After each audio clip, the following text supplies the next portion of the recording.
Brahmanandam official teaser అయితే release అయింది. ఈ టీజర్ అయితే చాలా బాగుంది. చాలా తర్వాత బ్రహ్మానందం కొడుకు గౌతమ్ గారు చాలా గ్యాప్ తర్వాత మళ్ళీ స్క్రీన్ మీద అయితే కనిపిస్తున్నారు. ఈసారి హిట్ కొట్టేటే ఉన్నారు. బ్రహ్మానందం గారిని స్క్రీన్ మీద చూస్తేనే చాలు మనకి ఆటోమేటిక్ గా నవ్వొచ్చేస్తుంది. ఈ సినిమాలో బ్రహ్మానందం గారు వాళ్ళ కొడుకుతో కలిపి ఏ లెవెల్లో నవ్విస్తారనేది స్క్రీన్ మీద చూడాల్సిందే.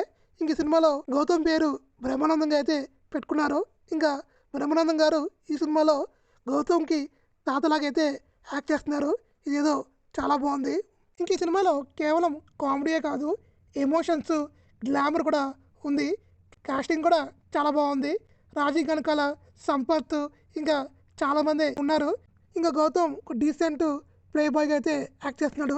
ఇంకా వెన్నెల కిషోర్ కామెడీ కూడా బాగుంది టీజర్లో. ఇంకా వెన్నెల కిషోర్, బ్రహ్మానందం వీళ్ళ కాంబినేషన్ కామెడీ ఏ లెవెల్ ఉంటుంది స్క్రీన్ మీద చూడాల్సిందే. ఇంకా బీజం కూడా బాగుంది. ఇంకా నెక్స్ట్ మంత్ ఫిబ్రవరి 14న ఈ సినిమా అయితే రిలీజ్ కాబోతుంది. ఫిబ్రవరి 14కి చాలా సినిమాలు ఉన్నాయి. అందులో ఈ సినిమా కూడా రిలీజ్కి అయితే రెడీగా ఉంది.